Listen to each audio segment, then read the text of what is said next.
Welcome to the 5th class of Plus 2 Accountancy, second chapter. എല്ലാവർക്കും രണ്ടാം വർഷ അക്കൗണ്ടൻസിയിലെ രണ്ടാമത്തെ പാഠത്തിൻ്റെ 5ാമത്തെ ക്ലാസ്സിലേക്ക് സ്വാഗതം. ഇന്നത്തെ നമ്മുടെ topic guarantee of profit to a partner എന്നതാണ്. ടോപ്പിക്കിലേക്ക് കിടക്കുന്നതിന് മുമ്പ് കഴിഞ്ഞ ദിവസത്തെ ക്ലാസ്സിലെ അസൈൻമെൻറ്റ്സിൻ്റെ ഉത്തരങ്ങൾ നമുക്ക് കാണാം.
നമുക്ക് ടോപ്പിക്കിലേക്ക് കിടക്കാം.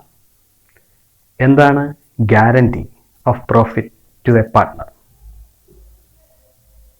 അതിലേക്ക് ഡീറ്റെയിൽഡ് ആയിട്ട് പോകുന്നതിന് മുമ്പ് നമുക്ക് ഒരു എക്സാമ്പിൾ എടുക്കാം.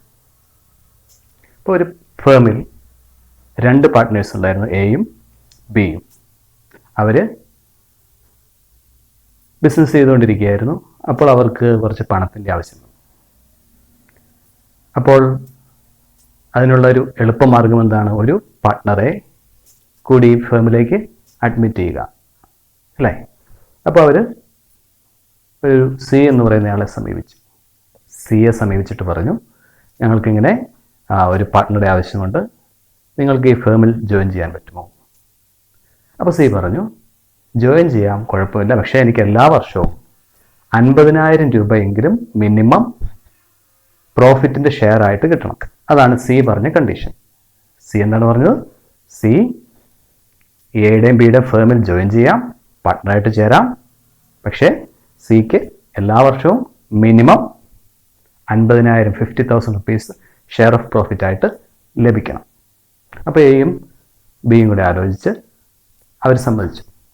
സിക്ക് എല്ലാ വർഷവും മിനിമം 50,000 രൂപയെങ്കിലും ഷെയർ ഓഫ് പ്രോഫിറ്റ് കൊടുക്കാം എന്ന് സമ്മതിച്ചു. അങ്ങനെ സി എ ഫേമിലേക്ക് അഡ്മിറ്റ് ചെയ്തു. അപ്പോൾ സി എ കൂടെ ഒരു ഈക്വൽ പാർട്ട്ണറായിട്ട് എയും ബിയും ചേർത്തു. അപ്പോൾ അവരുടെ പുതിയ റേഷ്യോ 1:1:1 പ്രോഫിറ്റ് ഷെയറിംഗ് റേഷ്യോ ആണ്. 1:1:1 ഈക്വൽ പാർട്ട്നേഴ്സാണ്. അങ്ങനെ 2017 ഫേമിന് 1,20,000 രൂപ പ്രോഫിറ്റ് കിട്ടി. 1,20,000. അങ്ങനെ ഇരിക്കുമ്പോൾ പ്രോഫിറ്റ് ഷെയർ ചെയ്യണ്ടേ? പ്രോഫിറ്റ് വീതിച്ചു. പ്രോഫിറ്റ് വീതിച്ചപ്പോൾ 1:1:1 1/3 1/3 1/3 മൂന്നായിട്ട് വീതിച്ചു. തുല്യഭാഗങ്ങളല്ലേ? അപ്പോൾ ഓരോരുത്തർക്കും എത്ര കിട്ടി? 40,000 രൂപ കിട്ടി. എക്ക് 40,000, ബിക്ക് 40,000, സിക്ക് 40,000, അല്ലേ? അപ്പോൾ ഒരു പ്രശ്നമുണ്ട്. സിക്ക് 40,000 കിട്ടിയുള്ളൂ. സിക്ക് കൊടുക്കാമെന്ന് എയും ബിയും സമ്മതിച്ച മിനിമം ഷെയർ ഓഫ് പ്രോഫിറ്റ് എത്രയാണ്? 50,000. സിക്ക് കിട്ടിയത് 40,000. സി സമ്മതിക്കുമോ? ഇല്ല. അപ്പോൾ സിക്ക് ഈ ഉറപ്പ്, ഈ ഗ്യാരണ്ടി കൊടുത്തിരിക്കുന്നത് ആരാണ്? എയും ബിയും കൂടെയാണ്. അപ്പോൾ എന്ത് ചെയ്യും? ഈ 10,000 രൂപയുടെ കുറവുണ്ട്, അല്ലേ? 50,000 രൂപ വേണ്ട സ്ഥാനത്ത് 40,000 വന്നിട്ടുള്ളൂ. അപ്പോൾ 10,000 രൂപയുടെ കുറവ് വന്നിട്ടുണ്ട്. ആ കുറവിനെ നമുക്ക് വിളിക്കാം ഡെഫിഷ്യൻസി. ഷോർട്ടേജ്, ഡെഫിഷ്യൻസി എന്ന് വിളിക്കും. ആ കുറവ് വന്ന തുക ആര് കൊടുക്കണം? എയും ബിയും കൂടെ വീതിച്ച് ആർക്ക് കൊടുക്കണം? സിക്ക് കൊടുക്കണം. അപ്പോൾ അതവരെങ്ങനെ വീതിക്കും? അവരുടെ പ്രോഫിറ്റ് ഷെയറിംഗ് റേഷ്യോ. എയുടെയും ബിയുടെയും റേഷ്യോ എത്രയാണ്? 1:1:1. സിയെ മാറ്റി നിർത്തിയാൽ എയും ബിയും തമ്മിലുള്ള റേഷ്യോ എത്രയാണ്? 1:1. അപ്പോൾ 1:1 വീതിച്ചു. അപ്പോൾ എക്ക് 40,000 ഷെയർ ഓഫ് പ്രോഫിറ്റ് ഉണ്ടായിരുന്നു. അതിൽ നിന്ന് എന്ത് ലെസ് ചെയ്തു? ഡെഫിഷ്യൻസിയുടെ ഷെയർ ലെസ് ചെയ്തു. ഡെഫിഷ്യൻസി 10,000, അതിൻ്റെ 1/2 5,000 രൂപ കുറയ്ക്കണം. ബിക്കും 40,000 രൂപ ഷെയർ ഓഫ് പ്രോഫിറ്റ് കിട്ടിയായിരുന്നു അല്ലേ? അതിൽ നിന്നും ആ ഡെഫിഷ്യൻസിയുടെ 1/2 10,000 × 1/2 5,000 രൂപ കുറയ്ക്കണം. അങ്ങനെ രണ്ടുപേരുടെയും പ്രോഫിറ്റിൽ നിന്ന് കുറച്ച് 5,000 ആരുടെ പ്രോഫിറ്റിനോട് കൂട്ടണം? സിയുടെ പ്രോഫിറ്റിൻ്റെ കൂടെ കൂട്ടിയാൽ സിക്കുള്ള 40,000 കൂടെ 5,000 ടോട്ടൽ 10,000 കൂടും. അങ്ങനെ സിക്ക് 50,000 കിട്ടും. അങ്ങനെ ഫൈനലായിട്ട് എന്ത് ചെയ്യുന്നു? എക്ക് 35,000 കിട്ടുന്നു, ബിക്ക് 35,000 കിട്ടുന്നു, സിക്ക് 50,000 കിട്ടുന്നു. അങ്ങനെ ആ പ്രശ്നം പരിഹരിക്കുന്നു. ഇനി ഫേമിന് 3 ലക്ഷം രൂപയാണ് പ്രോഫിറ്റ് ഉണ്ടായതെങ്കിലോ സിക്ക് എത്ര കൊടുക്കണം? 50,000 മതിയോ? പോരാ. ടോട്ടൽ പ്രോഫിറ്റ് 3 ലക്ഷം × 1/3. ഓരോ പാർട്ട്ണർക്കും 1 ലക്ഷം രൂപ വെച്ച് വരും അല്ലേ? അപ്പോൾ അങ്ങനെയുള്ള വർഷങ്ങളിൽ ആക്ച്വൽ ഷെയർ ഓഫ് പ്രോഫിറ്റ് തന്നെ കൊടുക്കണം. ഇപ്പോൾ ഇവിടെ 1 ലക്ഷം തന്നെ കൊടുക്കണം അല്ലേ? അങ്ങനെ അല്ലാത്ത വർഷങ്ങളിലാണ് ഈ പ്രശ്നം വരുന്നത്. ആദ്യത്തെ എക്സാമ്പിളിൽ ആരാണ് ഗ്യാരണ്ടി കൊടുത്തത്? എയും ബിയും ചേർന്ന് സിക്ക് ഗ്യാരണ്ടി കൊടുത്തു. എല്ലായ്പ്പോഴും അങ്ങനെ സംഭവിക്കണമെന്നില്ല. ചിലപ്പോൾ ഏതെങ്കിലും ഒരു പാർട്ട്ണർ മാത്രമായിരിക്കും ഗ്യാരണ്ടി കൊടുക്കുക. അപ്പോൾ ഉദാഹരണത്തിന് നമ്മുടെ മുമ്പത്തെ അതേ എക്സാമ്പിളിൽ ബി എന്ന പാർട്ട്ണറാണ് ഗ്യാരണ്ടി കൊടുത്തിരിക്കുന്ന ആർക്ക്? സിക്ക്. അപ്പോൾ എന്ത് സംഭവിക്കും? അതേപോലെ 1,20,000 രൂപ പ്രോഫിറ്റ് ഉണ്ടായെന്ന് വിചാരിക്കുക.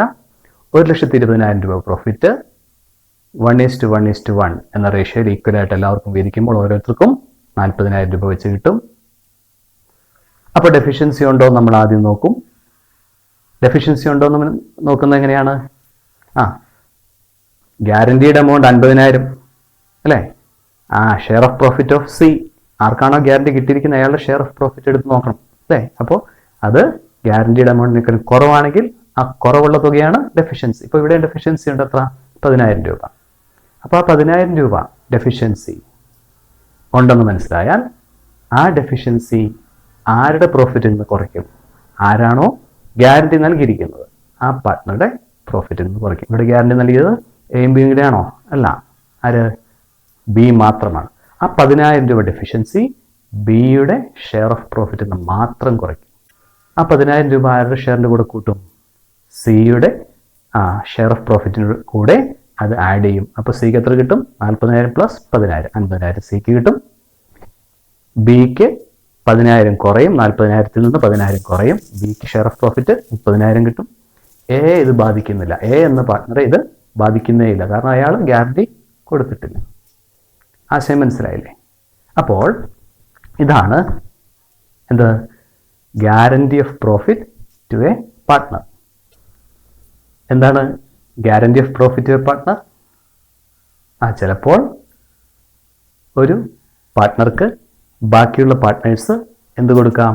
ഒരു മിനിമം ഷെയർ ഓഫ് പ്രോഫിറ്റ് നൽകാം എന്നുള്ള ഉറപ്പ് കൊടുക്കാം. ആ ഉറപ്പിനെയാണ് guarantee of profit to a partner എന്ന് വിളിക്കുന്നത്. Sometimes a partner may be admitted into the firm with a guaranteed minimum share of profit. Such assurance may be given by all the partners or any of the other partners. ഒന്നുകിൽ ബാക്കിയുള്ള എല്ലാവരും ചേർന്നായിരിക്കും guarantee കൊടുക്കുക, അല്ലെങ്കിൽ അതിലെ ഏതെങ്കിലും ഒരാളായിരിക്കും guarantee കൊടുക്കുക. Okay, എന്താണ് guarantee? ഒരു പാർട്ട്ണർക്ക് ബാക്കിയുള്ള പാർട്ട്നേഴ്സ് എല്ലാ വർഷവും ഒരു നിശ്ചിത തുക പ്രോഫിറ്റായിട്ട് മിനിമം ഷെയർ ഓഫ് പ്രോഫിറ്റായിട്ട് നൽകാം എന്ന് വാഗ്ദാനം നൽകുകയാണ്. അതാണ് ഉറപ്പ് നൽകുകയാണ്. അതിനെയാണ് ഗ്യാരണ്ടി ഓഫ് പ്രോഫിറ്റ് എന്ന് വിളിക്കുന്നത്. ആ ഉറപ്പ് നൽകുന്ന ഒരുപക്ഷെ ബാക്കിയുള്ള എല്ലാ പാർട്ട്നേഴ്സും കൂടെ ചേർന്നാവാം, അതിൽപ്പെട്ട ഏതാനും പാർട്ട്നേഴ്സോ അല്ലെങ്കിൽ അതിൽപ്പെട്ട ഒരു പാർട്ട്ണറോ ആവാം, അങ്ങനെയും വരാം. Okay, In such a case, the guaranteed amount should be paid to the assured partner if actual share of profit is less than the guaranteed amount. എന്ന് പറഞ്ഞാൽ എന്താണ്? ഏതെങ്കിലും വർഷങ്ങളിൽ ആ ഗ്യാരണ്ടി ലഭിച്ച പാർട്ട്ണറുടെ ഷെയർ ഓഫ് പ്രോഫിറ്റ് ആ ഗ്യാരണ്ടീഡ് എമൗണ്ടിനേക്കാളും കുറഞ്ഞു പോയാൽ, ഓക്കെ, അങ്ങനെയുള്ള വർഷങ്ങളിൽ എന്ത് ചെയ്യണം? ആ മിനിമം ഗ്യാരണ്ടീഡ് എമൗണ്ട് കൊടുക്കണം. നമ്മുടെ മുമ്പത്തെ എക്സാമ്പിളിൽ 50,000 ഗ്യാരണ്ടി ആയിട്ട് കൊടുത്തിരിക്കുന്നത് അല്ലേ, പറഞ്ഞിരിക്കുന്നത്. അപ്പോൾ 40,000 ഷെയർ ഓഫ് പ്രോഫിറ്റ് വന്നു അയാൾക്ക്. അപ്പോൾ അയാൾക്ക് 40,000 കൊടുത്തത്? അല്ല, എത്ര കൊടുത്തു? 50,000 കൊടുത്തു. ഓക്കെ, അപ്പോൾ നമ്മൾ ആ സി എ, മുമ്പത്തെ എക്സാമ്പിൾ സി എ നമുക്കെന്ന് വിളിക്കാം. ആ ഗ്യാരണ്ടി കിട്ടിയ പാർട്ട്ണറെ അഷ്വേർഡ് പാർട്ട്ണർ. ഓക്കെ, ആ ഉറപ്പ് കിട്ടിയ പാർട്ട്ണർ. ഇനി അല്ലാത്ത വർഷങ്ങളിലോ, അതായത് actual share of profit guaranteed എമൗണ്ടിനേക്കാളും കൂടുതൽ വരുന്ന വർഷം, ഉദാഹരണത്തിന് ഗ്യാരണ്ടി കൊടുത്തത് ആ 50,000 ഷെയർ ഓഫ് പ്രോഫിറ്റ് കൊടുക്കാമെന്നാണ്. അപ്പോൾ സിക്ക് അടുത്ത വർഷത്തെ പ്രോഫിറ്റിൽ നിന്ന് സിയുടെ ഷെയർ കാൽക്കുലേറ്റ് ചെയ്തപ്പോൾ കിട്ടിയത് 2 ലക്ഷം രൂപയാണ്. അപ്പോൾ 50,000 കൊടുത്താൽ മതിയോ? പോരാ. എത്ര കൊടുക്കണം? 2 ലക്ഷം രൂപ തന്നെ കൊടുക്കണം. ഓക്കെ, സിയുടെ ഷെയർ ഓഫ് പ്രോഫിറ്റ് എപ്പോൾ ഈ 50,000 താഴെ പോകുന്നു, അപ്പോൾ അയാൾക്ക് നിർബന്ധമായ 50,000 കൊടുത്തിരിക്കണം. Clear? Then the deficiency arising out of the guarantee shall be borne by the partners who gave the guarantee. Deficiency എന്ന് പറഞ്ഞാൽ കുറവ് അല്ലേ? ഈ ഗ്യാരണ്ടി നൽകിയത് മൂലം ഉണ്ടായ കുറവ്. ഏതെങ്കിലും വർഷം അഷ്വേർഡ് പാർട്ട്ണറുടെ ഷെയർ ഓഫ് പ്രോഫിറ്റ് ഗ്യാരണ്ടീഡ് എമൗണ്ടിനേക്കാളും കുറവാണെങ്കിൽ, അപ്പോൾ ആ കുറവിനെ, ആ ഷോർട്ടേജിനെ നമ്മൾ വിളിക്കും ഡെഫിഷ്യൻസി. ആ ഡെഫിഷ്യൻസി ആര് വഹിക്കണം? അതാണ് പറയുന്നത്. The deficiency arising out of the guarantee shall be borne by the partners who gave the guarantee. Okay, അപ്പോൾ അതിൻ്റെ അർത്ഥം എന്താണ്? ആരാണോ ഗ്യാരണ്ടി കൊടുത്തത് അവരാണ് ഈ ഡെഫിഷ്യൻസി, ഈ ഷോർട്ടേജ്, ഈ കുറവ് പരിഹരിക്കേണ്ടത്, അത് വഹിക്കേണ്ടത് അവരാണ്. എന്ന് പറഞ്ഞാൽ ആ ഗ്യാരണ്ടി ആരാണോ കൊടുത്തിരിക്കുന്നത് ആ പാർട്ട്നേഴ്സ് അവരുടെ പ്രോഫിറ്റിൽ നിന്ന് ഇയാൾക്ക് കുറവുള്ള തുക എടുത്ത് കൊടുക്കുകയും ആ കുറവ് പരിഹരിക്കുകയും ചെയ്യണം. Clear? Okay, the deficiency is shared by the other partners in their profit sharing ratio or in any other agreed ratio. ഒന്നുകിൽ ആ ഡെഫിഷ്യൻസി ആ പാർട്ട്നേഴ്സ് പ്രോഫിറ്റ് ഷെയറിംഗ് റേഷ്യോയിൽ, അവർ തമ്മിലുള്ള പ്രോഫിറ്റ് ഷെയറിംഗ് റേഷ്യോയിലോ, അല്ലെങ്കിൽ മറ്റേതെങ്കിലും അവർ തമ്മിൽ സംബന്ധിച്ചിരിക്കുന്ന മറ്റേതെങ്കിലും റേഷ്യോയിലോ ഷെയർ ചെയ്യാം. ഓക്കെ, അങ്ങനത്തെ സാഹചര്യങ്ങൾ വരാം. If guarantee is given by only one partner, the entire deficiency is borne by him. എന്ന് പറഞ്ഞാൽ എന്താണ്? ഇനി അഥവാ ഗ്യാരണ്ടിയുടെ ഉത്തരവാദിത്തം ഏറ്റെടുത്തിരിക്കുന്നത് ഒരു പാർട്ട്ണർ മാത്രമാണെങ്കിൽ, ഇപ്പം നമ്മുടെ മുമ്പത്തെ എക്സാമ്പിളിൽ ബി മാത്രം സിക്ക് ഗ്യാരണ്ടി കൊടുത്തു അല്ലേ? അപ്പോൾ ബി എന്ന പാർട്ട്ണർ മാത്രമാണ് ഗ്യാരണ്ടി കൊടുത്തിരിക്കുന്നത്. ഗ്യാരണ്ടിയുടെ ഉത്തരവാദിത്തം ബി മാത്രമാണ് ഏറ്റെടുത്തിരിക്കുന്നത്. അങ്ങനെയുള്ള സാഹചര്യത്തിൽ the entire deficiency, ആ ഡെഫിഷ്യൻസി മുഴുവൻ ആര് വഹിക്കണം? അല്ലെങ്കിൽ ആരുടെ പ്രോഫിറ്റിൽ നിന്ന് കുറയ്ക്കണം? ആ ബിയുടെ, ആ ഗ്യാരണ്ടി ഏറ്റെടുത്ത പാർട്ട്ണറുടെ പ്രോഫിറ്റിൽ നിന്ന് കുറയ്ക്കണം. ഓക്കെ, ഇനി നമുക്ക് 2-3 പ്രോബ്ലംസ് ചെയ്യാം. അപ്പോൾ നമുക്ക് ഈ ചാപ്റ്ററിലെ 18ാമത്തെ ചോദ്യത്തിലേക്ക് കിടക്കാം. യഥാർത്ഥത്തിൽ ഇത് 3 ചോദ്യങ്ങളാണ്.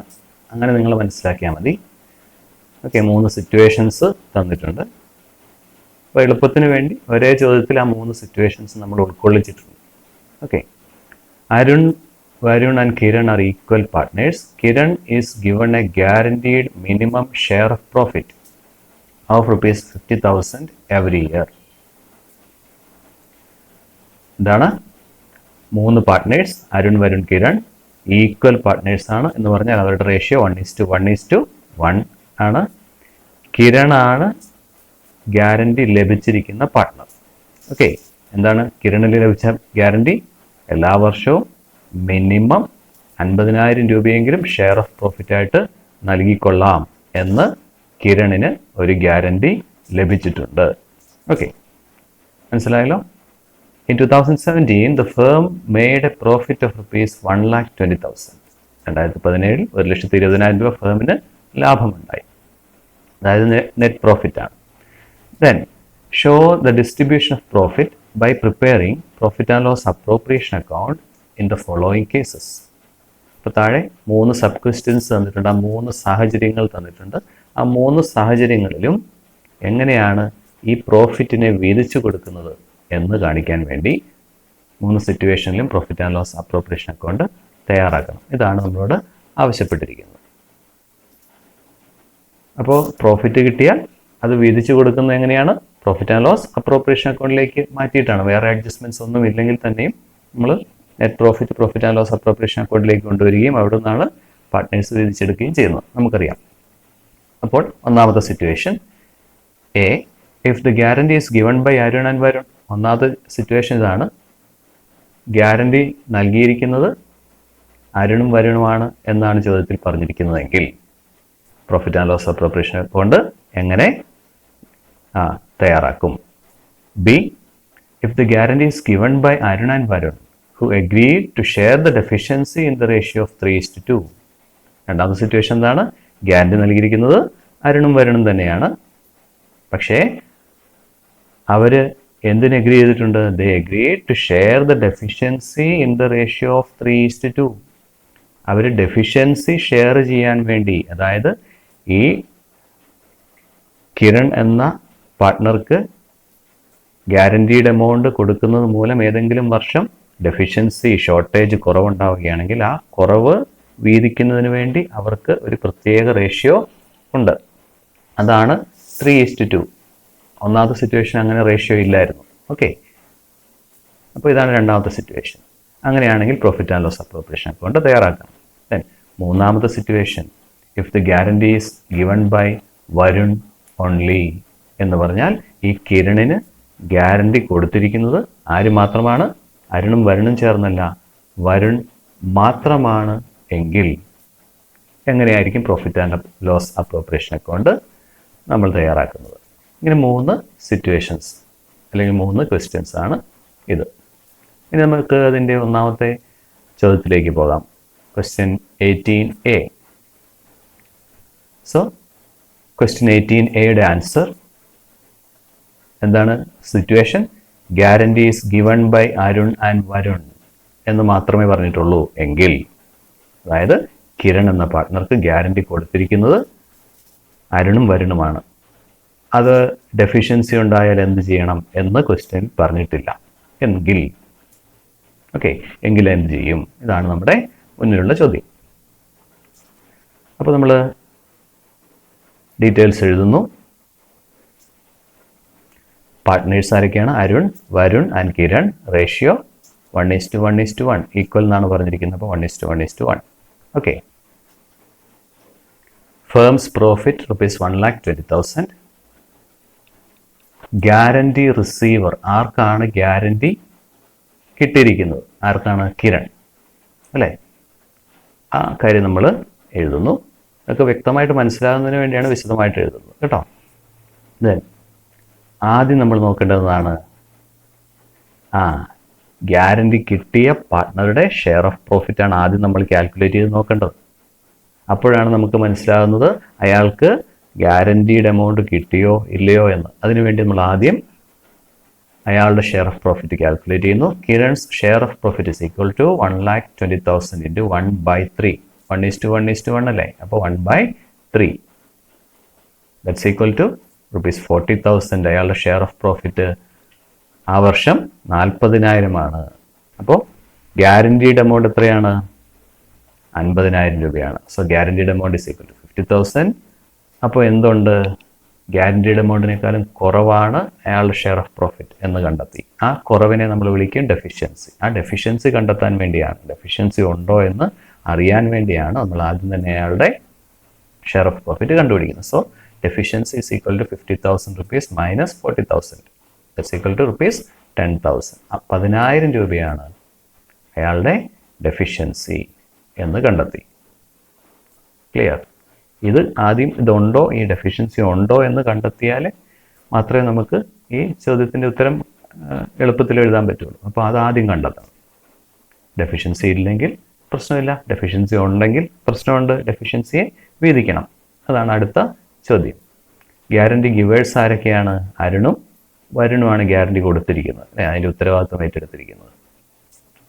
Ratio to share the deficiency. What is the ratio to share the deficiency? Question തന്നിട്ടുണ്ടോ? ഇല്ല. ക്വസ്റ്റ്യൻ എയിലാകെ എന്ത് തന്നിട്ടുള്ളൂ? അവരുടെ പ്രോഫിറ്റ് ഷെയറിംഗ് റേഷ്യോ മാത്രമേ തന്നിട്ടുള്ളൂ. എന്ത് തന്നിട്ടില്ല? ഡെഫിഷ്യൻസി എങ്ങനെ ഷെയർ ചെയ്യണം അരുണും വരുണും എന്ന് പറഞ്ഞിട്ടില്ല. അപ്പോൾ എന്ത് നമ്മൾ അസ്യൂം ചെയ്യേണ്ടത്? അരുണും വരുണും ഡെഫിഷ്യൻസി അവർ തമ്മിലുള്ള പ്രോഫിറ്റ് ഷെയറിംഗ് റേഷ്യോയിൽ ഷെയർ ചെയ്യും എന്ന് നമ്മൾ അസ്യൂം ചെയ്യണം. അതാണ് ഇതിനകത്തെ point. So it is shared in the profit sharing ratio between Arun and Varun. Arun വരുണും ആരാണ്? അവർ രണ്ടുമാണ് ഗ്യാരണ്ടിയുടെ ഉത്തരവാദിത്വം ഏറ്റെടുത്തിരിക്കുന്നത്, അല്ലേ? അപ്പോൾ അവരുടെ പ്രോഫിറ്റ് ഷെയറിംഗ് റേഷ്യോ എന്ന് പറഞ്ഞാൽ അവർ തമ്മിലുള്ള പ്രോഫിറ്റ് ഷെയറിംഗ് റേഷ്യോ, കിരണിനെ ഒഴിവാക്കി അരുണും വരുണും മാത്രമാണ് ഉള്ളതെങ്കിൽ എത്രയായിരിക്കും റേഷ്യോ? 1:1:1 നിന്ന് കിരണിനെ ഒഴിവാക്കിയാൽ 1:1 കിട്ടും, അല്ലേ? അപ്പോൾ ആ 1:1 ഈ 10,000 രൂപ ഷെയർ ചെയ്യേണ്ടത് 1:1. ഓക്കെ, അപ്പോൾ അത് നമ്മൾ മനസ്സിലാക്കിയല്ലോ. ഇനി നമ്മൾ profit and loss appropriation account prepare ചെയ്യുന്നു. Profit and loss appropriation account, debit side credit side particular scholar എമൗണ്ടുകളൊക്കെ വരയ്ക്കുന്നു. By profit and loss account ബ്രാക്കറ്റിൽ നെറ്റ് പ്രോഫിറ്റ് എത്രയാണ്? 1,20,000. വേറെ അഡ്ജസ്റ്റ്മെൻറ്റ്സ് ഒന്നുമില്ല. അപ്പോൾ 1,20,000 തന്നെ ടോട്ടലായിട്ട് വരണം. രണ്ട് സൈഡിലും 1,20,000 എഴുതി. വേറെ അഡ്ജസ്റ്റ്മെൻ്റ് ഒന്നും ഇല്ലാത്തതുകൊണ്ട് നെറ്റ് പ്രോഫിറ്റ് തന്നെയാണ് ഡിവിസിബിൾ പ്രോഫിറ്റ് അല്ലെങ്കിൽ പ്രോഫിറ്റ് ആഫ്റ്റർ അപ്രോപ്രിയേഷൻ. അപ്പോൾ ഡെബിറ്റ് സൈഡിൽ നമ്മൾ എഴുതുന്ന പ്രോഫിറ്റ് ആഫ്റ്റർ അപ്രോപ്രിയേഷൻ ബ്രാക്കറ്റിൽ 1,20,000. ഓക്കെ, ഇനി ഇതിനെ വീതിക്കുന്ന പ്രോസസ്സാണ്. അപ്പോൾ നമ്മൾ എന്ത് ചെയ്യും? സാധാരണ പോലെ തന്നെ 1/3 1/3 1/3 എന്ന റേഷ്യോയിൽ വീതിക്കും. എന്നിട്ട് അതിൽ നിന്ന് അരുണിൻ്റെയും വരുണിൻ്റെയും ഷെയർ ഓഫ് പ്രോഫിറ്റിൽ നിന്ന് എന്ത് കുറയ്ക്കണം? ഡെഫിഷ്യൻസിയുടെ ഷെയർ കുറയ്ക്കണം. അത്രയേ ഉള്ളൂ, വളരെ എളുപ്പമാണ്. അപ്പോൾ ടു അരുൺസ് ക്യാപിറ്റൽ അക്കൗണ്ട് 1/3. എന്തിൻ്റെ 1/3? ഈ 1,20,000 1/3 എത്രയാണ്? 40,000. അത് മുഴുവൻ കൊടുക്കാൻ പറ്റുമോ? ഇല്ല. ലെസ് ഷെയർ ഓഫ് ഡെഫിഷ്യൻസി, അതിൽ നിന്ന് എന്ത് കുറയ്ക്കണം? ഡെഫിഷ്യൻസിയുടെ ഷെയർ കുറയ്ക്കണം. ഡെഫിഷ്യൻസി എത്രയുണ്ട്? 10,000. അതിൻ്റെ 1/2 നമ്മൾ പറഞ്ഞു. ഡെഫിഷ്യൻസി ഷെയർ ചെയ്യുന്നത് അരുണും വരുണും തമ്മിൽ 1:1 ആണ്. അപ്പോൾ 1/2 ഓഫ് 10,000, 5,000 റുപ്പീസ് ഡെഫിഷ്യൻസി അയാൾ വഹിക്കണം. അത് കുറച്ചാൽ അയാൾക്ക് എത്ര ഷെയർ ഓഫ് പ്രോഫിറ്റ് കിട്ടും? 35,000. അടുത്തതാരാണ്? To Varun's capital account. അയാൾക്കും 1/3 ആണ്. 1,20,000 1/3 40,000 കിട്ടും. ലെസ് ഷെയർ ഓഫ് ഡെഫിഷ്യൻസി, അയാളുടെ പ്രോഫിറ്റിൽ നിന്നും ഡെഫിഷ്യൻസിയുടെ ഷെയർ കുറയ്ക്കണം. 10,000 1/2 5,000 റുപ്പീസ് കുറയ്ക്കണം.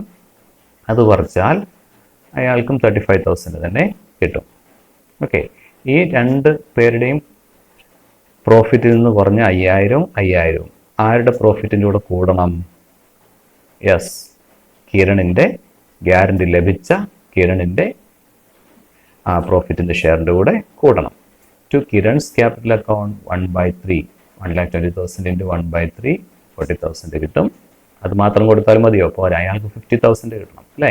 അപ്പോൾ അതിൻ്റെ കൂടെ അരുണിൽ നിന്ന് കിട്ടിയ 5,000 add received from Arun. Okay, വീണ്ടും വരുണിൽ നിന്ന് റിസീവ് ചെയ്ത 5,000 റിസീവ്ഡ് ഫ്രം വരുൺ, അതും ആഡ് ചെയ്താൽ അങ്ങനെ 50,000 കിട്ടും. അങ്ങനെ അയാളുടെ ഗ്യാരണ്ടീഡ് എമൗണ്ട് അയാൾക്ക് കിട്ടി. ബാക്കിയുള്ളവർക്ക് അവരുടെ പ്രോഫിറ്റിൽ നിന്ന് 5,000 രൂപ വെച്ച് കുറഞ്ഞു പോയി, അല്ലേ? അപ്പം അങ്ങനെ പ്രോഫിറ്റ് ഡിസ്ട്രിബ്യൂട്ട് ചെയ്തു. ഇതാണ് ഒന്നാമത്തെ ചോദ്യത്തിൻ്റെ ആൻസർ. ഇനി ആ ചോദ്യത്തിൻ്റെ രണ്ടാം ഭാഗം, ക്വസ്റ്റ്യൻ 18B. എന്താണ് situation? Guarantee is given by Arun and Varun in the ratio of 3:2 എന്ന് പറഞ്ഞാൽ ആ ഗ്യാരണ്ടി കൊടുക്കാൻ വേണ്ടി അരുണും വരുണും തമ്മിൽ മറ്റൊരു റേഷ്യോ ഉണ്ടാക്കി, അല്ലെങ്കിൽ ആ ഡെഫിഷ്യൻസി ഷെയർ ചെയ്യാൻ വേണ്ടി 3:2 എന്ന് പറഞ്ഞ ഒരു റേഷ്യോ അവർ തീരുമാനിച്ചു. ഓക്കെ, ആ ഡെഫിഷ്യൻസിയാണ് ഈ 3:2 ഷെയർ ചെയ്യുന്നത്. ഓക്കെ, അങ്ങനെയാണെങ്കിൽ ആൻസർ എങ്ങനെ വരും? Partners Arun, Varun, Kiran, ratio 1:1:1, equal partners ആണ്. നമുക്കറിയാം ഫേംസ് പ്രോഫിറ്റ് 1,20,000. ആദ്യമാരുടെ ഗ്യാരണ്ടി റിസീവ് ചെയ്ത് ആരാണെന്ന് നോക്കണം. Guarantee receiver Kiran. Kiran's share of profit 1,20,000 into 1/3, 40,000. അല്ലേ? ഇതെല്ലാം നമ്മൾ മുമ്പ് ചെയ്ത പോലെ തന്നെ ചെയ്യുന്നു. ആദ്യം ഗ്യാരണ്ടി കിട്ടിയ ആളുടെ പ്രോഫിറ്റ് എത്രയുണ്ടെന്ന് നോക്കുന്നു. ഗ്യാരണ്ടീഡ് എമൗണ്ടിനേക്കാളും താഴെയാണെങ്കിലാണ് ഡെഫിഷ്യൻസിയുടെ പ്രശ്നം വരുന്നത്. അതുണ്ടോ എന്ന് അറിയാനാണ് നമ്മൾ ഈ നോക്കുന്നത്. ഓക്കെ, അപ്പോൾ 40,000, ഗ്യാരണ്ടീഡ് എമൗണ്ട് 50,000. അപ്പോൾ ഡെഫിഷ്യൻസി ഉണ്ടോ എന്ന് നോക്കണം. ഉണ്ടെന്ന് നമുക്കറിയാം അല്ലേ? So deficiency 50,000 minus 40,000 rupees, 10,000 is the deficiency. 10,000 deficiency. മുമ്പത്തെ അതേ സിറ്റുവേഷൻ ആണല്ലോ. ഇനി ഇവിടെ ഗ്യാരണ്ടി ഗിവേഴ്സ് അരുണും വരുണും തന്നെയാണ്. അടുത്ത ചോദ്യം, അടുത്ത് നമ്മൾ നോക്കേണ്ടത് റേഷ്യോ ടു ഷെയർ ഡെഫിഷ്യൻസി. എങ്ങനെ അവർ ഡെഫിഷ്യൻസി ഷെയർ ചെയ്യും? ക്വസ്റ്റ്യൻ 18A അത് തന്നിട്ടില്ലായിരുന്നു, നോട്ട് ഗിവൺ ആണ്. പക്ഷെ ഇവിടെ ഇറ്റ് ഈസ് ഗിവൺ 3:2. ഇതാണ് വ്യത്യാസം. ഓക്കെ, പ്രോഫിറ്റ് ഷെയറിംഗ് റേഷ്യോ അല്ല ഇത്, ഈ ഡെഫിഷ്യൻസി ഷെയർ ചെയ്യാനുള്ള റേഷ്യോ 3:2. അപ്പോൾ ഡെഫിഷ്യൻസിയുടെ 3/5 2/5 വീതം അവർ ഷെയർ ചെയ്യും. ക്ലിയർ? ഒന്നാമത്തെ ആൾ അരുൺ 3/5 ഡെഫിഷ്യൻസിയുടെ എമൗണ്ട് ഷെയർ ചെയ്യും. അതുപോലെ രണ്ടാമത്തെ ആൾ വരുൺ, അയാൾ ഡെഫിഷ്യൻസിയുടെ 2/5 അയാൾ ഷെയർ ചെയ്യണം. എന്ന് പറഞ്ഞാൽ അത്രയും എമൗണ്ടുകൾ കാൽക്കുലേറ്റ് ചെയ്ത് അവരുടെ പ്രോഫിറ്റിൽ നിന്ന് കുറയ്ക്കണം. വ്യക്തമായില്ലേ? ഇനി നമുക്ക് ആൻസറിലേക്ക് പോകാം. Profit and loss appropriation account. By profit and loss account ബ്രാക്കറ്റിൽ നെറ്റ് പ്രോഫിറ്റ് 1,20,000. ടോട്ടൽ അത് തന്നെ വരുന്നു. ഡെബിറ്റ് സൈഡിൽ ഐറ്റംസ് ഒന്നും ഇല്ലാത്തതുകൊണ്ടും ടോട്ടൽ അത് തന്നെയാണ്. ഡിവിസിബിൾ പ്രോഫിറ്റ് അല്ലെങ്കിൽ പ്രോഫിറ്റ് ആഫ്റ്റർ അപ്രോപ്രിയേഷൻ 1,20,000 നമ്മൾ എഴുതുന്നു. ഇനിയാണ് പ്രോഫിറ്റിനെ വീതിച്ചു കൊടുക്കുന്നത്. ടു അരുൺസ് ക്യാപിറ്റൽ അക്കൗണ്ട് സാധാരണ പോലെ പ്രോഫിറ്റ് ഷെയറിംഗ് റേഷ്യോയിൽ 1/3 അയാൾക്ക് കൊടുക്കുന്നു. ഇന്നർ കോളത്തിൽ എഴുതുന്നു. Okay, less share of deficiency. ഇവിടെ 3:2 വീതിക്കുന്നത്. 3 + 2 5 അല്ലേ? അപ്പോൾ 3/5 2/5. 10,000 ആണ് ഡെഫിഷ്യൻസി ഇൻറ്റു 3/5. അരുൺ 3/5 ആണ് ഷെയർ ചെയ്യുന്നത്. അപ്പോൾ 6,000 രൂപ അരുണിൻ്റെ ഷെയർ ഓഫ് ഡെഫിഷ്യൻസി വരും. അത് അയാളുടെ ഷെയർ ഓഫ് പ്രോഫിറ്റിൽ നിന്ന് കുറയ്ക്കുകയും അയാളുടെ എമൗണ്ട് കോളത്തിൽ അയാൾക്ക് എത്ര പ്രോഫിറ്റ് കിട്ടും? 34,000 കിട്ടുകയും അത് അയാളുടെ എമൗണ്ട് കോളത്തിൽ എഴുതുകയും ചെയ്യും. ഓക്കെ, ഇനി വരുൺസ് ക്യാപിറ്റൽ, വരുണിൻ്റെ ക്യാപിറ്റൽ അക്കൗണ്ടിലേക്ക് പ്രോഫിറ്റ് മാറ്റിയത് സാധാരണ പോലെ തന്നെ പ്രോഫിറ്റ് ഷെയറിംഗ് റേഷ്യോയിൽ 1/3 40,000. പക്ഷെ മുഴുവൻ മാറ്റാൻ പറ്റില്ല. അതിൻ്റെ അകത്തുനിന്ന് ഷെയർ ഓഫ് ഡെഫിഷ്യൻസി കുറയ്ക്കണം. Less share of deficiency 10,000 into 2/5. 10,000ൻ്റെ 5ൽ 2 അയാളുടെ ഷെയർ ഓഫ് ഡെഫിഷ്യൻസി. അപ്പോൾ ആ ഡെഫിഷ്യൻസി 4,000 രൂപ. അത് അയാളുടെ ഷെയർ ഓഫ് പ്രോഫിറ്റ് എന്ന് കുറച്ചാൽ അയാൾക്ക് യഥാർത്ഥത്തിൽ എത്ര കിട്ടും? 36,000 രൂപ ഷെയർ ഓഫ് പ്രോഫിറ്റ് കിട്ടും. മുൻപത്തെ ക്വസ്റ്റ്യനിൽ എത്രയായിരുന്നു? ഇവർക്ക് രണ്ടുപേരും 5,000 വെച്ചാണ് എടുത്തത്. ഇവിടെ വേറെ റേഷ്യോയിൽ എടുത്തു. അത്രയേ ഉള്ളൂ വ്യത്യാസം. ഓക്കെ, അടുത്തത് Kirans capital. To Kiran's capital അയാളുടെ ഷെയർ ഓഫ് പ്രോഫിറ്റ് 40,000 വരുന്നത്. അത് കൊടുത്താൽ പോരാ, ഈ 6,000 4,000 കൂടെ അയാളുടെ ഷെയർ ഓഫ് പ്രോഫിറ്റ് അധികമായിട്ട് കൊടുക്കണം. അപ്പോൾ add received from Arun, add received from Varun 6,000 4,000 ഇവരിൽ നിന്ന് എടുത്ത് ഇയാൾക്ക് കിട്ടി. അങ്ങനെ ആകെ 50,000 ആയി. ഓക്കെ, അപ്പോൾ ഇതാണ് രണ്ടാമത്തെ ചോദ്യത്തിൻ്റെ ആൻസർ. ഇനി situation C, question 18C. Guarantee is given by Varun only. ഇതാണ് ഗ്യാരണ്ടി കിട്ടിയിരിക്കുന്നത് കിരണിന് തന്നെ. പക്ഷേ ഗ്യാരണ്ടി നൽകിയിരിക്കുന്നത്, ഗ്യാരണ്ടിയുടെ ഉത്തരവാദിത്തം ഏറ്റെടുത്തിരിക്കുന്നത് വരുൺ മാത്രമാണ്. ഓക്കെ, അപ്പോൾ മുമ്പത്തെ പോലെ തന്നെ നമ്മൾ എഴുതുന്നു. Partners Arun, Varun, Kiran. Ratio 1:1:1 equal ആണ്. ഫേമിൻ്റെ പ്രോഫിറ്റ് 1,20,000. ഗ്യാരണ്ടി റിസീവർ കിരൺ ആണെന്ന് നമുക്കറിയാം. കിരണിൻ്റെ ഷെയർ ഓഫ് പ്രോഫിറ്റ് നമ്മൾ ആദ്യം കാൽക്കുലേറ്റ് ചെയ്ത് നോക്കുന്നു. 1,20,000 ഇൻറ്റു 1/3 40,000 തന്നെ കിട്ടി. ഗ്യാരണ്ടീഡ് എമൗണ്ട് ആയി കമ്പയർ ചെയ്യുന്നു. ഗ്യാരണ്ടീഡ് എമൗണ്ട് 50,000 ആണ്. ഇപ്പോൾ ഡെഫിഷ്യൻസി ഉണ്ട് എന്ന് മനസ്സിലാക്കുന്നത് കാരണം ഗ്യാരണ്ടീഡ് എമൗണ്ടിനേക്കാളും കുറവാണ് ഷെയർ ഓഫ് പ്രോഫിറ്റ്. അപ്പോൾ ഡെഫിഷ്യൻസി 10,000 രൂപ തന്നെയാണെന്ന് കണ്ടെത്തുന്നു. ഗ്യാരണ്ടീഡ് എമൗണ്ടിൽ നിന്ന് ഷെയർ ഓഫ് പ്രോഫിറ്റ് കുറച്ചപ്പോൾ 10,000 കിട്ടി. അടുത്തത് ഗ്യാരണ്ടി ഗിവേഴ്സ് ആരാണ്? ഒരാൾ മാത്രമേ ഉള്ളൂ, വരുൺ. അതാണ് ഈ ക്വസ്റ്റ്യൻ്റെ വ്യത്യാസം. റേഷ്യോ ടു ഷെയർ ഡെഫിഷ്യൻസി, ഈ ഡെഫിഷ്യൻസി എങ്ങനെ ഷെയർ ചെയ്യും? ഇവിടെ ഒരാളല്ലേ ഉള്ളൂ ഗ്യാരണ്ടി കൊടുത്തിരിക്കുന്നത്, അപ്പോൾ ഫുള്ളി ബൈ വരുൺ. ഈ ഷെയർ ചെയ്യേണ്ട ആവശ്യം വരുന്നില്ല. ഈ ഡെഫിഷ്യൻസി മുഴുവൻ ആര് വഹിക്കണം? അല്ലെങ്കിൽ ആരുടെ പ്രോഫിറ്റിൽ നിന്ന് കുറയ്ക്കണം? വരുണിൻ്റെ പ്രോഫിറ്റിൽ നിന്ന് കുറയ്ക്കണം. അതാണ് വ്യത്യാസം. കാരണം ഗ്യാരണ്ടി കൊടുത്തിരിക്കുന്നത് ആര് മാത്രമാണ്? വരുൺ മാത്രമാണ്. മനസ്സിലായില്ലേ? ഇനി അതിൻ്റെ ആൻസറിലേക്ക് പോകും. ഇനി അതിൻ്റെ profit and loss appropriation account നമ്മൾ പ്രിപ്പയർ ചെയ്യുന്നു. സാധാരണ പോലെ തന്നെ by profit and loss account bracket net profit 1,20,000 അത് തന്നെ ടോട്ടലായിട്ട് എഴുതും. അത് തന്നെ ഡെബിറ്റ് സൈഡ് ടോട്ടലായിട്ട് വരും. അപ്പോൾ ഡിവിസിബിൾ പ്രോഫിറ്റ് അല്ലെങ്കിൽ പ്രോഫിറ്റ് ആഫ്റ്റർ അപ്രോപ്രിയേഷൻ അത് തന്നെ വരും, 1,20,000 തന്നെ വരും. ഇനി പ്രോഫിറ്റ് ഷെയർ ചെയ്യുന്നു ടു അരുൺസ് ക്യാപിറ്റൽ അക്കൗണ്ട് 1/3. എന്തിൻ്റെ? 1,20,000 ഇൻറ്റു 1/3. അത് എത്രയാണ്? 40,000. അരുണിന് ഈ ഗ്യാരണ്ടിയുമായിട്ട് വല്ല ബന്ധമുണ്ടോ? ഇല്ലല്ലോ. വരുണല്ലേ, രണ്ടാമത്തെ ആളല്ലേ ഗ്യാരണ്ടി കൊടുത്തിരിക്കുന്നത്, അല്ലേ? അപ്പോൾ അരുണിന് യാതൊരു ബന്ധമില്ല. നേരെ ആ 40,000 കൊണ്ട് എഴുതാം, അരുണിൻ്റെ എമൗണ്ട് കോളത്തിൽ എഴുതാം. കാരണം എന്താണ്? അയാൾക്ക് ഗ്യാരണ്ടിയുമായിട്ട് ബന്ധമില്ല, അതിൻ്റെ അകത്തൊന്നും കുറയാനില്ല. മനസ്സിലായല്ലോ?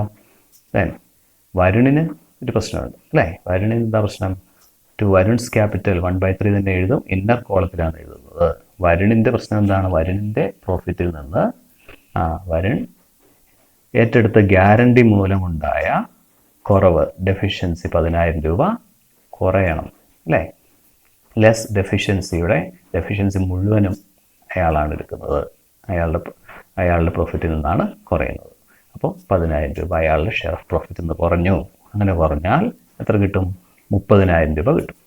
അയാളുടെ ഷെയർ ഓഫ് പ്രോഫിറ്റ് യഥാർത്ഥത്തിൽ അയാൾക്ക് കിട്ടുന്ന എത്രയാണ്? 30,000. ഇനി ടു കിരൺസ് ക്യാപിറ്റൽ അക്കൗണ്ട് 1,20,000 1/3 40,000 ആണ് കിട്ടുന്നത്. പക്ഷേ അതിൻ്റെ കൂടെ അഡീഷണലായിട്ട് ഈ ഗ്യാരണ്ടീഡ് എമൗണ്ട് അയാൾക്ക് ലഭിക്കുന്നതിന് വേണ്ടി വരുൺ 10,000 രൂപ കൊടുത്തിട്ടുണ്ട്, അല്ലേ? അപ്പോൾ ആ വരുണിൻ്റെ അടുത്തുനിന്ന് കിട്ടിയ 10,000 രൂപ ആഡ് ചെയ്യണം. അപ്പോൾ ആഡ് റിസീവ്ഡ് ഫ്രം വരുൺ 10,000. അങ്ങനെ അയാൾക്ക് എന്ത് കിട്ടുന്നു? 50,000 രൂപ ഷെയർ ഓഫ് പ്രോഫിറ്റ് ആയിട്ട് കിട്ടുന്നു. ഗ്യാരണ്ടീഡ് എമൗണ്ട് തന്നെ അയാൾക്ക് കിട്ടുന്നു. ഓക്കെ, അപ്പോൾ ഇതാണ് മൂന്നാമത്തെ ചോദ്യത്തിൻ്റെ ഉത്തരം. ഇനി മറ്റൊരു ചോദ്യത്തിലേക്ക് കിടക്കാം. വളരെ എളുപ്പമുള്ള ചോദ്യങ്ങളാണ്, കാര്യങ്ങൾ മനസ്സിലാക്കിയാൽ മാത്രം മതി. അടുത്ത ചോദ്യത്തിലേക്ക് കിടക്കാം. ചാപ്റ്റർ 2 ക്വസ്റ്റ്യൻ 19, 19ാമത്തെ ചോദ്യം. Arun, Varun and Kiran are equal partners. Kiran is given a guaranteed minimum share of profit of ₹50,000 every year. മുമ്പത്തെ അതേ ഗ്യാരണ്ടീഡ് എമൗണ്ട് തന്നെ 50,000 മിനിമം കൊടുക്കാമെന്നാണ് കിരണിനോട് സമ്മതിച്ചിരിക്കുന്നത്. Okay, in 2018 the firm made a profit of ₹3 lakhs. 2018 firm എത്ര profit ഉണ്ടാക്കി? 3 ലക്ഷം രൂപ പ്രോഫിറ്റ് ഉണ്ടാക്കി. ഓക്കെ, അങ്ങനെയാണെങ്കിൽ show the distribution of profit by preparing profit and loss appropriation account. അങ്ങനെയാണെങ്കിൽ profit and loss appropriation account തയ്യാറാക്കി എങ്ങനെയാണ് പ്രോഫിറ്റ് വീതിക്കുന്നതെന്നാണ് നമ്മളോട് ആവശ്യപ്പെട്ടിരിക്കുന്നത്. അപ്പോൾ ആദ്യം നമ്മൾ എന്ത് ചെയ്യണം? ആ പാർട്ട്നേഴ്സിൻ്റെ പേരും കാര്യങ്ങളൊക്കെ എഴുതും. Answer: partners Arun, Varun, Kiran. Ratio 1:1:1 equal ആണ്, നമുക്കറിയാം. ഫേംസ് പ്രോഫിറ്റ് അവിടെ വ്യത്യാസമുണ്ട്, അല്ലേ? ഇവിടെ എത്രയാണ്? 3 lakhs ആണ്. 3 lakhs. ഗ്യാരണ്ടി റിസീവ് ചെയ്തിരിക്കുന്ന ആരാണ്? ഗ്യാരണ്ടിയുടെ എമൗണ്ട് ലഭിച്ചിരിക്കുന്നത് അല്ലെങ്കിൽ ഗ്യാരണ്ടി ലഭിച്ചിരിക്കുന്ന ആർക്കാണ്? കിരൺ. അത് നമുക്കറിയാം. കിരൺസ് ഷെയർ ഓഫ് പ്രോഫിറ്റ് നമ്മൾ ആദ്യം കണ്ടുപിടിക്കണം, അല്ലേ? കിരൺസ് ഷെയർ ഓഫ് പ്രോഫിറ്റ് ഇവിടെ എത്രയാണ്? 3 lakhs ഇൻറ്റു 1/3 റുപ്പീസ് 1 lakh. അടുത്തത് ഗ്യാരണ്ടീഡ് എമൗണ്ട് എത്രയാണ്? 50,000 അല്ലേ? മിനിമം 50,000 കൊടുക്കുമെന്നാണ് പറഞ്ഞിരിക്കുന്നത്. ഡെഫിഷ്യൻസി ഉണ്ടോ? No deficiency, because actual share of profit is higher. അതാണ് ഈ ചോദ്യത്തിലെ വ്യത്യാസം. ഇവിടെ എന്താണ്? കിരണിൻ്റെ ഷെയർ ഓഫ് പ്രോഫിറ്റ് 1 ലക്ഷം ഉണ്ട്. അപ്പോൾ മിനിമം എമൗണ്ട് കൊടുത്താൽ മതിയോ? അപ്പോൾ ആ വർഷം ഗ്യാരണ്ടി ബാധകമാകുമോ? ഗ്യാരണ്ടിയുടെ ആവശ്യമുണ്ടോ? ഗ്യാരണ്ടി എമൗണ്ടിൻ്റെ ആവശ്യമുണ്ടോ അവിടെ? ഇല്ല. കാരണം എന്താണ്? ഗ്യാരണ്ടീഡ് എമൗണ്ടിനേക്കാളും ഉയർന്ന ലാഭമാണ് ആ വർഷം അയാൾക്ക് ഷെയർ ഓഫ് പ്രോഫിറ്റ് ആയിട്ട് കിട്ടിയിരിക്കുന്നത്. അപ്പോൾ അങ്ങനെയുള്ള വർഷം എന്തിൻ്റെ ആവശ്യമില്ല? ഗ്യാരണ്ടീഡ് എമൗണ്ട് നമ്മൾ പരിഗണിക്കേണ്ട ആവശ്യമില്ല, അല്ലെങ്കിൽ ഡെഫിഷ്യൻസി ഇല്ല എന്ന് നമ്മൾ മനസ്സിലാക്കി. ഡെഫിഷ്യൻസി ഇല്ലാത്തതിൻ്റെ കാരണം എന്താണ്? ആക്ച്വൽ ഷെയർ ഓഫ് പ്രോഫിറ്റ് എന്തിനേക്കാൾ കൂടുതലാണ്? ഗ്യാരണ്ടീഡ് എമൗണ്ടിനേക്കാളും കൂടുതലാണ്. ഈ ഗ്യാരണ്ടീഡ് എമൗണ്ടിനേക്കാളും കുറവ് യഥാർത്ഥ ഷെയർ ഓഫ് പ്രോഫിറ്റ് വന്നെങ്കിലേ പ്രശ്നം വരുന്നുള്ളൂ. No deficiency because actual share of profit is higher. Answer എഴുതുമ്പോൾ എങ്ങനെ വരും? Profit and loss appropriation account by profit and loss account net profit 3 lakhs. Total അത് തന്നെ, ഡെബിറ്റ് സൈഡ് ടോട്ടൽ അത് തന്നെ. പ്രോഫിറ്റ് ആഫ്റ്റർ അപ്രോപ്രിയേഷൻ 3 lakhs തന്നെ വരും.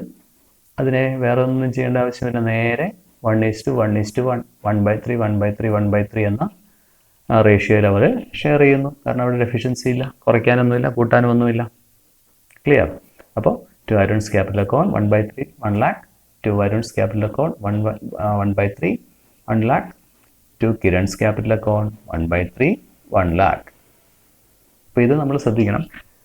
ചിലപ്പോൾ നമ്മൾ അറിയാതെ ചില കുട്ടികളെങ്കിലും എന്തെഴുതും?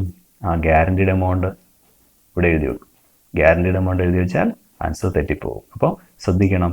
ഈ ഗ്യാരണ്ടിയുടെ പ്രോബ്ലം വരികയാണെങ്കിൽ ആദ്യം ആർക്കാണ് ഗ്യാരണ്ടി കിട്ടിയിരിക്കുന്നത് ആ പാർട്ട്ണറുടെ ഷെയർ ഓഫ് പ്രോഫിറ്റ് കണക്കാക്കി നോക്കണം. അവിടെ ആ ഷെയർ ഓഫ് പ്രോഫിറ്റ് ഗ്യാരണ്ടീഡ് എമൗണ്ടിനേക്കാളും കുറവാണെന്ന് കണ്ടെങ്കിൽ മാത്രമേ ഗ്യാരണ്ടി ബാധകമാകാൻ പാടുള്ളൂ, അല്ലെങ്കിൽ ഡെഫിഷ്യൻസി കണ്ടെത്താൻ പാടുള്ളൂ. അല്ലാത്ത സാഹചര്യങ്ങളിൽ ഗ്യാരണ്ടി ബാധകമാവില്ല, ഡെഫിഷ്യൻസി ഇല്ല അവിടെ. അപ്പോൾ സാധാരണ പോലെ പ്രോഫിറ്റ് വീതിക്കാം. അപ്പോൾ ഇതാണ് ഇതിൻ്റെ ആൻസർ.